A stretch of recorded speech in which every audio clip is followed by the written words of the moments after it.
Hi, so the article that I have chosen to talk about and summarize is called Poverty's Pathway: How Poverty Hinders Parents' Efforts to Reunify with Their Children Placed in Foster Care, written by Amy DeAndrade. DeAndrade is a professor at San Jose State University who received her PhD and Master in Social Welfare from the University of California, Berkeley. She suggests that the reason a parent's financial stability or lack thereof is an unfair hindrance in the reunification process due to inability to find or maintain adequate housing, an increased risk of stress, worry, and or depression, and shift of energy from reunification efforts to simply surviving. Reunification is the process to reunite children taken away from their parents and put into the foster care system. In most cases, when children are taken away from parental custody and put into foster care, said parent is no longer eligible for subsidized housing, which inhibits their ability to gain custody back. This is a primary obstacle for many parents who in some cases become homeless, as a child being present in the home is a mandatory requirement for certain subsidized housing. In America, minimum wage is far from being able to provide minimum needs such as a roof over one's head, which lowers their chances of reunifying with their children.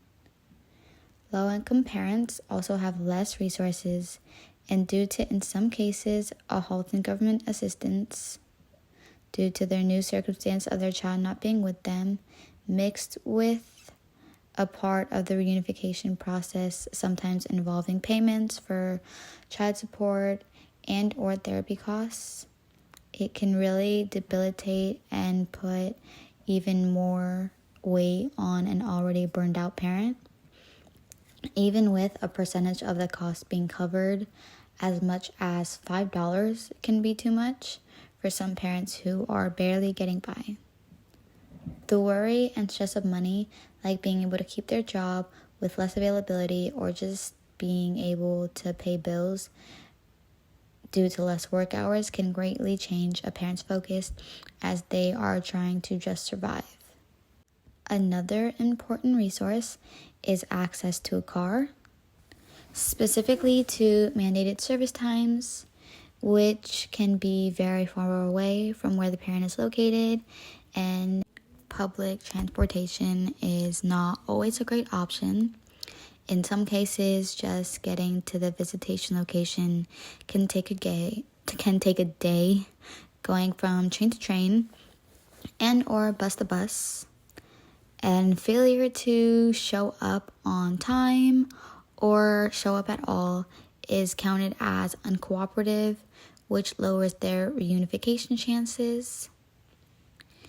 Even when changes are offered, such as a closer visitation location, it may not have characteristics that would ease or better the visitation, such as a therapeutic setting.